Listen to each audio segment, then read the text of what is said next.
अब हम एक्सरसाइज 4.3 का क्वेश्चन नंबर 1 स्टार्ट करने जा रहे हैं, जिसमें आपसे ये डिमांड की गई है कि find the HCF of the following monomial bye completing the table. यानी कि आपको जितने भी ये दिए मोनोमियल हैं, यानी कि इनमें खाली एक टर्म है, उनमें आपने क्या करना है कि फाइंड आउट करना है कि इसमें HCF क्या है। ठीक है ना। अब HCF आप कोफिशिएंट में भी निकालते हैं, HCF आप वेरिएबल्स में भी निकालते हैं। ठीक है।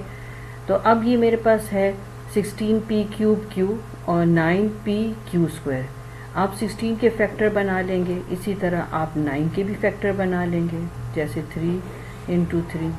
अब p आप यहाँ लिखेंगे। मैं आपको ये कहूँगी जब आप फैक्टर बना रहे हों तो अब आपको ये दो मोनोमियल थी। ठीक है। अब इसमें देखिए किसकी पावर सबसे कम है, ये p1 की पावर कम है। ठीक है। आप जो p³ के फैक्टर्स बनाएंगे तो जो आपके पास स्मॉलेस्ट पावर है उसके अकॉर्डिंग बनाएंगे। ठीक है। अब p1 था तो मैंने इसमें से p³ में से एक p सेपरेट कर लिया। अब जो आपके पास जो फर्स्ट मोनोमियल है उसमें q आपके पास है और नीचे आपके पास q² है, तो मैं इस q को देख के जो आपके पास सेकंड मोनोमियल है उसके फैक्टर बनाऊंगी, यानी मैं स्मॉलेस्ट पावर को सामने रख के उसके फैक्टर्स बनाऊंगी। अब आपके पास r आ गया। ठीक है। अब नंबर में तो कोई भी कॉमन नहीं है जो दोनों में एग्जिस्ट करता हो। ठीक है। हाँ, वेरिएबल्स में आपके पास जो है वो एग्जिस्ट करते हैं, जैसे p में भी एग्जिस्ट करते हैं, q में। मगर अगर नहीं एग्जिस्ट करता तो फिर हम क्या करते हैं, अब हम इन सबों को 1 से मल्टीप्लाई कर देते हैं। ठीक है।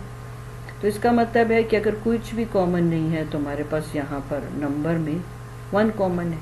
अब यहाँ पर अगर आप कॉलम्स देखें तो आपसे वो डिमांड की गई है कि आप HCF ऑफ न्यूमेरिकल कोफिशिएंट जो है आप निकालें, यानी नंबर्स की फॉर्म में निकालें। तो नंबर दोनों में क्या कॉमन है, वो आपके पास 1 है। HCF दोनों में क्या कॉमन है आपके पास, वो p से अगर रिलेट करें तो खाली p कॉमन है। अगर HCF अगर आप देखो q में क्या कॉमन है, मतलब हाईएस्ट कॉमन फैक्टर क्या है, अगर q का वेरिएबल आप देखें तो सिर्फ q लिखा जाएगा। r में अगर आप देखो यहाँ r है मगर यहाँ पर तो r नहीं है। ठीक है। कोई भी ऐसा जो आपके पास आप देख रहे हो कॉमन है, तो कुछ भी कॉमन नहीं r में, r को यूं ही लिख दें। अगर 1 लिख दे तो चलो हम यहाँ पर ऐसे लिख दें, मगर कोई ऐसी खासी ज़रूरत भी नहीं है। ठीक है ना। बस अगर r में कोई कॉमन नहीं है तो बस उसको छोड़ दें। अब आप ओवरऑल देखें कि आपके पास क्या चीज़ थी कॉमन, p/q मल्टीप्लाई करके आप लिख देंगे तो आपके पास क्या आ जाएगा, p/q। ठीक है। इस तरह से आप जो है इन दोनों वैल्यूज़ में देखेंगे कि आपके पास हाईएस्ट कॉमन फैक्टर कौन सा है। अब यहाँ पर भी मैं लिख दूँ, यानी कि मैं आपको कहूँगी कि 1 1 है तो 1 में से आप एक ही मरतबा 1 लिखें, फिर p है एक ही मरतबा p लिखें, q में एक ही मरतबा आप q लिखें। जब कंबाइन करेंगे तो आपके पास p/q आ जाएगा।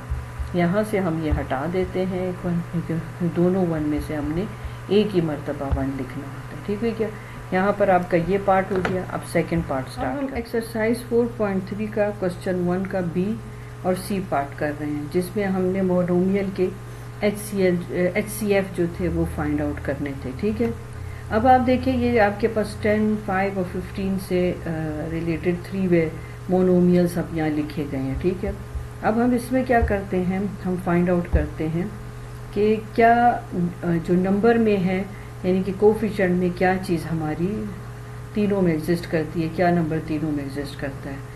तो हम क्या करेंगे, अब इनके फैक्टर्स बनाएंगे। ये देखिए 5, 2, 10, 10 और 1। फिर अब 5 है तो 5 × 1।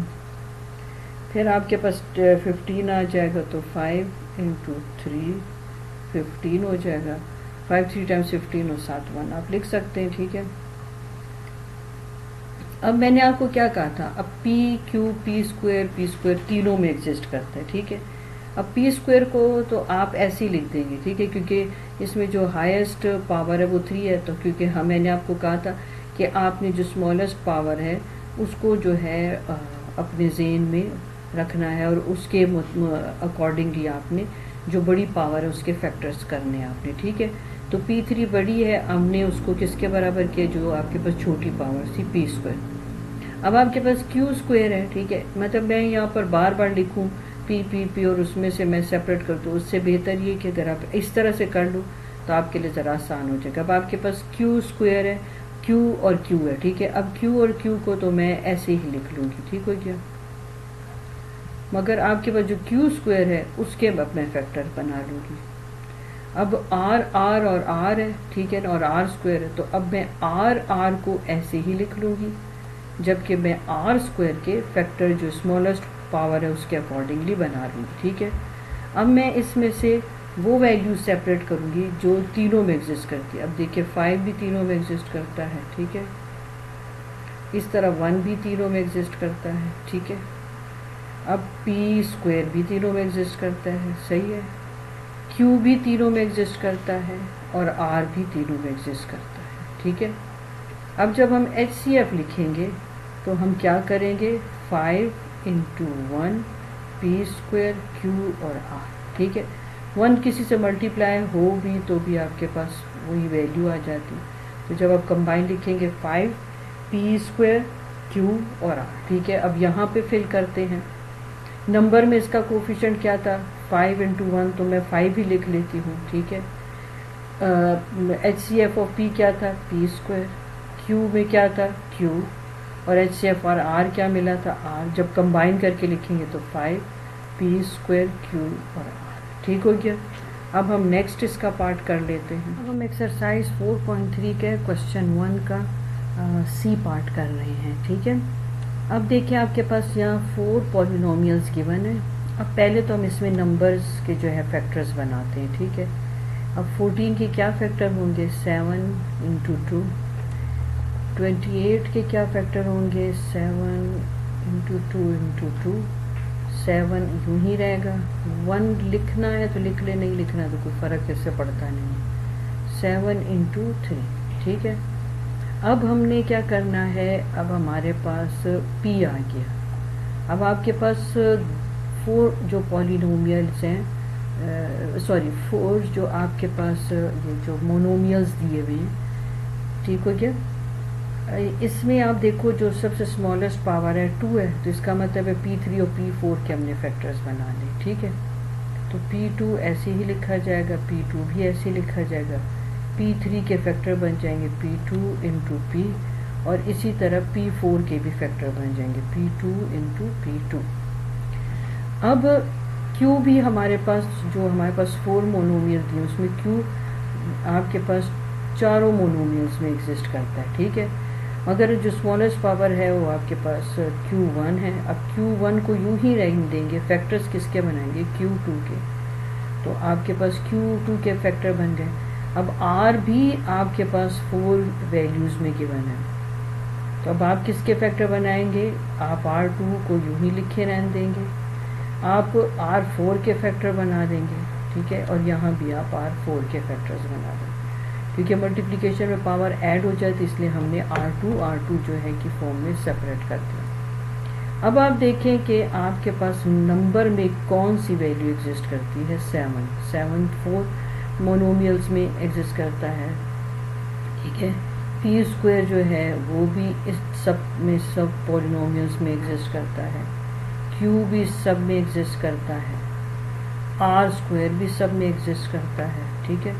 तो अब हमारे पास नंबर में क्या आ गया, 7, ठीक है। P में क्या आ गया, HCF of P²। HCF of Q क्या आ गया, Q, ठीक है। HCF R क्या आ गया, R²। जब कंबाइन लिखेंगे तो 7 P² Q R²। ये आपका आंसर हो गया, ठीक है। इसके बाद हम इसका नेक्स्ट पार्ट करते हैं। एक्सरसाइज 4.3 का क्वेश्चन 1 का B पार्ट स्टार्ट करने जा रहे हैं, ठीक है। अब पहले आपको बुक में क्वेश्चन ज़रूर रीड करना चाहिए। मैं एक बार आपके लिए रीड भी कर देती हूँ। If all common factors with least power of 3 unknown polynomials are, जो मैंने स्क्रीन पे लिखे हुए हैं, 2², 3, PQ NP + Q whole square, then what would be their HCF, ठीक है। यानी कि 3 अननोन पॉलिनोमियल्स हैं, और उन अननोन पॉलिनोमियल्स में से जब हमने उनके जो भी फैक्टर्स बनाए तो जो उनकी लीस्ट पावर वाले फैक्टर थे वो ये स्क्रीन पे लिखे गए, ठीक है। ये उनके कॉमन फैक्टर्स थे, तो उसका HCF क्या होगा। तो अंडरस्टूड सी बात है कि जब वो पॉलिनोमियल्स जो भी थे उनके कॉमन फैक्टर जो लिए, और वो भी उनकी कॉमन फैक्टर का मतलब वो तीनों में एग्जिस्ट करते थे, ठीक है, तीनों में एग्जिस्ट करते थे, और उन तीनों की जो आपके पास तरीक़ेकार था, तीनों में एग्जिस्ट करने वाली वैल्यू जो होती है वो हमारे पास HCF होता है। तो ये उन तीनों में एग्जिस्ट करते थे, ये कॉमन फैक्टर थे। तो इसका मतलब है कि यही वो जो है आपके पास HCF होंगे फिर, ठीक है ना। तो यही कॉमन फैक्टर हैं जो तीनों में एग्जिस्ट करते थे।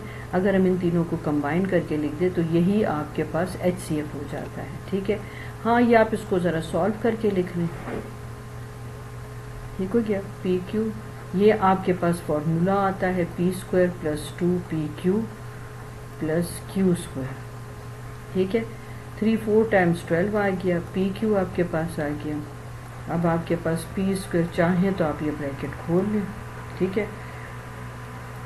अब आप क्या करें कि इस 12PQ को इस सब वैल्यू से आप मल्टीप्लाई कर दें, तो आपके पास हो जाएगा 12PQ + 24PQ³ हो जाएगा, और +12PQ आपके पास Q² है आपके पास, तो Q आपके पास क्यूब में कन्वर्ट हो जाएगा, ठीक है। ये आपके पास HCF आ गया। अब नेक्स्ट इसमें देखते हैं C part. Right any 2 polynomial of your choice having HCF as 1। अब आपने 2 ऐसे पॉलिनोमियल देखने हैं, ठीक है, जिसमें आपके पास HCF 1 हो जाएगी। फर्स्ट सोल्यूशन निकालते हैं, फर्स्ट करते हैं let the first polynomial.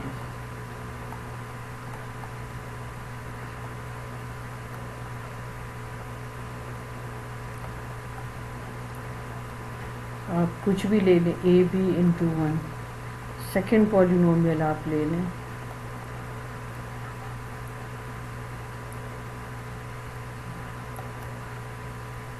DC × 1, ठीक है।